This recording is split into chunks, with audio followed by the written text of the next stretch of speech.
नमस्कार दोस्तों, योगी education world में आप सभी का स्वागत है। साथियों, आप बार बार एग्जाम देते हो, हर बार एग्जाम में सिर्फ और सिर्फ इस वजह से बाहर हो जाते हो क्योंकि आपने क्वेश्चन ज्यादा अटेम्प्ट कर दिए थे और नेगेटिव मार्किंग होने की वजह से आपका पेपर सही से नहीं हो पाया। आप पिछले जितने भी एग्जाम आपने दिए हैं उनका एनालिसिस कीजिएगा तो निश्चित तौर पर आप ये पाएंगे कि आपके सिलेक्शन ना होने के पीछे सिर्फ एक ही कारण है कि आपने नेगेटिव मार्किंग ज्यादा कर दी है। तो जब तक आप इस पर काम नहीं करोगे तब तक आप सिलेक्शन से कोसों दूर रहोगे। साथियों, मैंने भी बहुत सारे एग्जाम दिए और कई बार फेल हुआ और इसका सीधा सीधा कारण ये था कि नेगेटिव मार्किंग। बाद में मैंने इस चीज पर काम किया कि इस नेगेटिव मार्किंग से कैसे बचा जाए। तो साथियों, आज मैं अपना अनुभव शेयर करूंगा। पूरा वीडियो देखिएगा। वीडियो पसंद आए तो इस वीडियो को लाइक कीजिएगा, शेयर कीजिएगा और चैनल को सब्सक्राइब कर लीजिएगा इसी तरह के शानदार वीडियो पाने के लिए। चलिए साथियों, करते हैं वीडियो प्रारंभ। देखिए साथियों, मैंने यहाँ पर कुछ 5 पॉइंट लिखे हैं। इन 5 पॉइंटों का यदि आप ध्यान रखते हैं, इन 5 पॉइंटों को फॉलो करते हैं तो आप नेगेटिव मार्किंग से बच सकते हैं। चाहे वो कोई भी एग्जाम हो, चाहे आप किसी भी एग्जाम की तैयारी कर रहे हो और एग्जाम हॉल्स में जाने से पहले आपको इन तरीकों को फॉलो करना है। यदि आप इन तरीकों को फॉलो करते हो तो निश्चित तौर पर आप नेगेटिव मार्किंग से। देखिए साथियों, इसके लिए आपको करना क्या है कि सबसे पहले आपका एग्जाम चाहे कितने ही दिन बाद हो, चाहे 1 महीने बाद, 2 महीने बाद, या आप किसी भी एग्जाम की तैयारी कर रहे हो, चाहे ग्रेड 2 हो, ग्रेड 1 हो, ग्रेड 3 हो, जो भी एग्जाम हो, आप किसी भी एग्जाम की तैयारी कर रहे हो तो आपको पहले से ही अपने नेगेटिव मार्किंग पर काम करना होगा। इसके लिए क्या करना है, आपको बाजार से प्रैक्टिस सेट लेकर आने हैं।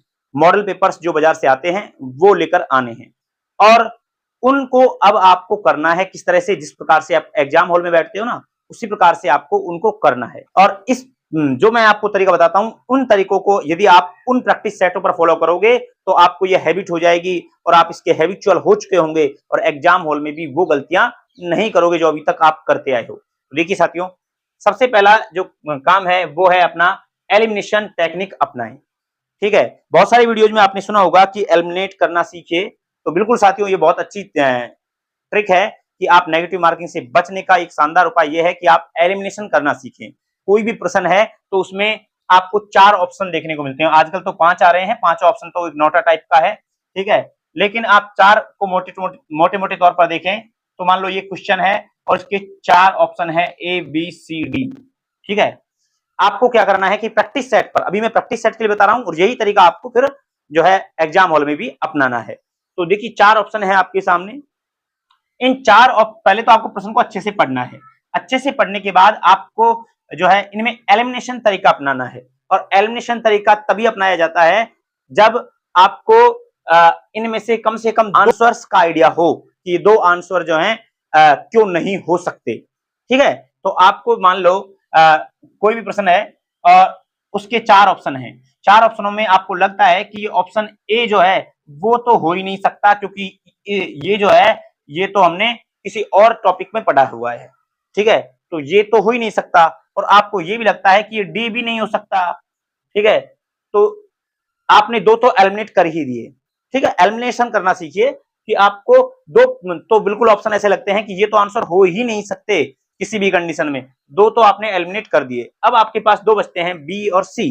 ठीक है, अब आपको थोड़ा दिमाग लगाना है कि कौन सा प्रश्न जो है से ज्यादा नजदीक है, कौन सा आंसर जो है सही बैठ सकता है।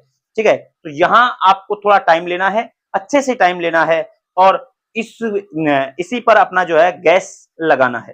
ठीक है, तो एलिमिनेट करना सीखिए।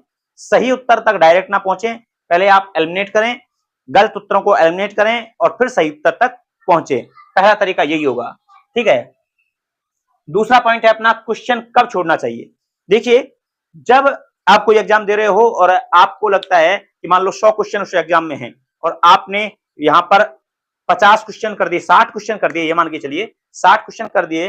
अब आपको लगता है कि बाकी जो क्वेश्चन है उन पर मेरे को रिस्क लेनी पड़ेगी क्योंकि 60 क्वेश्चन से मेरी पार नहीं पड़ने वाली है। अगर ऐसा लगता है तो क्या करना है, तो आपको किन क्वेश्चनों को करना चाहिए। देखिए, आपको ऐसे समय में उन्हीं क्वेश्चनों को छेड़ना चाहिए या उन्हीं क्वेश्चनों को करना चाहिए जो आपने कहीं ना कहीं पढ़े हैं या जिनमें आप 1-2 ऑप्शनों को जानते हो। ऐसे क्वेश्चनों पर रिस्क लेना चाहिए। लेकिन ऐसे प्रश्न जो आपने बिल्कुल भी नहीं पढ़े हैं, जिनके ऑप्शन तक से आप बिल्कुल भी वाकिफ नहीं हो, जो आप के बिल्कुल पहुंच से बाहर हैं, ऐसे प्रश्नों पर रिस्क नहीं लेनी चाहिए, उन प्रश्नों को छोड़ देना चाहिए। अगर आपने वहां पर केवल अंधेरे में तुक्का लगाया तो निश्चित मानिएगा साथियों, गलत होने की संभावनाएं 90% होती हैं, केवल 10% या मैं तो ये कहूंगा कि 5% ही संभावना होती है कि सही हो, बल्कि 95% तो जो है उसकी गलत होने की संभावनाएं होती हैं। तो ऐसा प्रश्न जो आपने बिल्कुल भी नहीं पढ़ा हो उसको तो बिल्कुल छोड़ ही देना चाहिए, उन पर कोई रिस्क नहीं लेनी है। अगली बात है, गट फीलिंग पर हर बार भरोसा मत करो। ठीक है, अब ये गट फीलिंग क्या होती है? देखिए, गट फीलिंग से मेरा मतलब यह है कि जब भी आप प्रश्न को पढ़ते हो तो प्रश्न को पढ़ने के बाद आपने ऑप्शन देखे, और ऑप्शन को देखने के बाद आपको सबसे पहली जो फीलिंग आती है कि ये आंसर हो सकता है। ठीक है, तो वो आंसर जो है उसकी सही होने की संभावना 70 से 80% होती है कि वही आंसर होता है। ये बात सही है। ठीक है, लेकिन हर बार गट फीलिंग सही हो ये भी सही नहीं है। ठीक है, हर बार सही हो ऐसा बिल्कुल नहीं होता है। गट फीलिंग जो है यानी आप किसी भी प्रश्न को देखते हो और देखने के बाद आपके दिमाग में जो पहला आंसर जो है क्लिक किया वही प्रश्न जो है का आंसर होता है, ज्यादातर संभावना उसकी होती है, लेकिन हर बार ये जो फीलिंग है वो सही नहीं होती है। कई बार यहाँ हम धोखा खा जाते हैं, कई बार हम अपनी भावनाओं को ज्यादा हावी कर देते हैं और वास्तविक आंसर तक हम पहुंचते पहुंचते रह जाते हैं। कई बार हमको ऐसा लगता है कि यार ये आंसर हो सकता है, लेकिन मुझे ऐसा लगता है कि ये आंसर होगा। ऐसी सिचुएशन में भैया अपना जो है खुद की भावनाओं को साइड में रखो। ठीक है, खुद की भावनाओं को साइड में रखो और जो आपको लगता है कि ये आंसर हो सकता है उधर की तरफ आपको जाना चाहिए। ठीक है, तो ये आपको इस चीज का आपको कैसे अंदाजा लगेगा? तो ये इसके लिए मैंने कहा प्रैक्टिस सेट। प्रैक्टिस कीजिए, मॉडल पेपर्स में बार बार इन चीजों को, बहुत सारे प्रश्न आपके सामने ऐसे आएंगे। ठीक है, वहां आपको इन चीजों को प्रैक्टिस करनी है। ठीक है, तो हर बार वो आपकी फीलिंग जो है वो सही हो ऐसा संभव नहीं है। अगली बात है कि कंफ्यूजन वाले सवालों से कैसे निपटें। देखिए साथियों, यहां कंफ्यूजन वाले जो सवाल हैं उनसे हमको किस प्रकार से निपटना चाहिए। एग्जाम में कुछ क्वेश्चन ऐसे होते हैं जो कंफ्यूजन में हमको डाल देते हैं, हमें एक ऐसी स्थिति में ला देते हैं कि इसको हम करें या नहीं करें, इसका आंसर ये होगा या नहीं होगा। ठीक है, ऐसी स्थिति में ऐसे सवालों से निपटने के लिए हमको उन प्रश्नों पर समय देने की आवश्यकता है। उस प्रश्न को बार बार पढ़ें, उसके आंसर्स को बार बार पढ़ें। ठीक है, थोड़ा सोचें, थोड़ा अपन को जब सोचोगे तो कंफ्यूजन है तो इसका मतलब यह है कि निश्चित तौर पर आपको दो प्रश्न जो हैं, दो ऑप्शन जो हैं उन पर आपको लगता है कि इन दोनों में मेरे को कंफ्यूजन है। ठीक है, तो ऐसी स्थिति में आपको उन ऑप्शन को बार बार पढ़ना है, प्रश्न को बार बार पढ़ना है। आपके दिमाग में जो मेमोरी है, जो आपने कभी उस प्रश्न को पढ़ा होगा, कभी उस टॉपिक को पढ़ा होगा, तो आपके दिमाग में वो चीजें याद आ सकती हैं और ऐसे में आप सही आंसर तक पहुंच सकते हो। तो कंफ्यूजन वाले सवालों पर आपको समय देने की जरूरत है। जल्दबाजी में आप कोई भी डिसीजन ना ले कि ये उत्तर हो सकता है। समय बचाने के लिए ऐसा कर देते हैं बहुत सारे साथी कि यार होगा, ठीक है, ये हो सकता है ना, ऐसा नहीं। आपको ऐसे कंफ्यूजन वाले प्रश्नों को बार बार पढ़ने की, सोचने समझने की जरूरत है। अगर आप ऐसा करोगे तो निश्चित तौर पर एक सही आंसर तक पहुंचोगे। प्रैक्टिस से एक्यूरेसी बढ़ाओ। ठीक है, प्रैक्टिस से एक्यूरेसी बढ़ाओ, यानी जो एक्यूरेसी है आपकी सही प्रश्नों को करने की, नेगेटिव मार्किंग से बचने की, वो सिर्फ और सिर्फ कैसे बनेगी?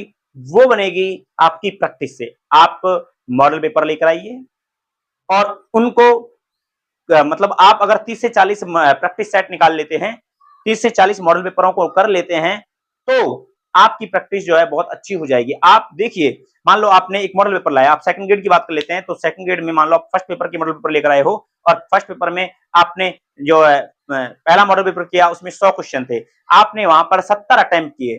ठीक है, ध्यान रखिएगा, वहां पर भी आपको एग्जाम की तरह ही लेना है। 70 प्रश्नों पर अटेम्प्ट किया और आपको लगा कि पहले ही मॉडल पेपर में आपने 20 तो गलत कर दिए, ठीक है, और 50 आपके सही है, तो आप अब नेगेटिव काट लीजिए। नेगेटिव काटने के बाद ये मान के चलिए कि 21 अगर नेगेटिव होते हैं तो 7 क्वेश्चन चले जाते हैं। ठीक है, तो अब 50 में से 7 और गए तो 43 ही रह जाते हैं। ठीक है, तो अब आप देख लीजिए कि पहले पेपर में आपकी स्थिति कहां है। आपने 70 क्वेश्चन किए थे लेकिन आप 43 पर आ गए हो।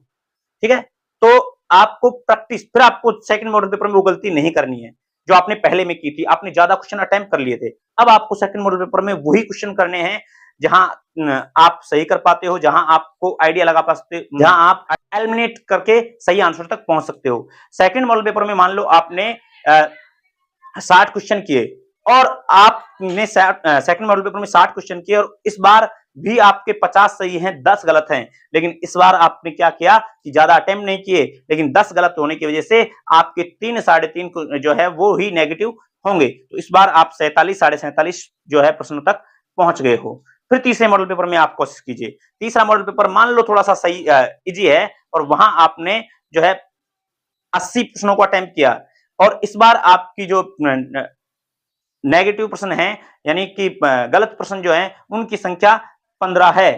तो देखिए अब आप बहुत अच्छी स्थिति में हो, मतलब आपको प्रैक्टिस से ही आएगा। नेगेटिव मार्किंग से बचने के लिए सबसे मेन चीज है कि आप मॉडल पेपर को कीजिए, उससे आप प्रैक्टिस बनाइए, इन तरीकों को अपनाइए। यदि आप ये तरीके अपनाते हैं तो निश्चित तौर पर एग्जाम हॉल में इनका बहुत बड़ा फायदा आपको मिलने वाला है। मैंने भी जब सेकंड ग्रेड की तैयारी की थी तो उस समय बहुत सारे मॉडल पेपर निकाले थे, 40 से 45 प्रैक्टिस सेटों को किया था और एक जो मैं यहां पर कर रहा था, जितने नेगेटिव काट के मेरा स्कोर हो रहा था, वही मेरा मेन एग्जाम में हुआ था। तो वही जो है इसका सबसे बड़ा फायदा मेरे को ये हुआ कि नेगेटिव मार्किंग पर मैं कंट्रोल कर सका, ठीक है, जो कि पहले एग्जामों में नहीं कर पाता था। ज्यादा प्रश्नों को अटेम्प्ट कर देता था, उससे नेगेटिव थोड़ा ज्यादा चले जाते थे, ठीक है। तो वो आपको नहीं करना है और ये सारी टेक्निक्स को आप अपनाइए।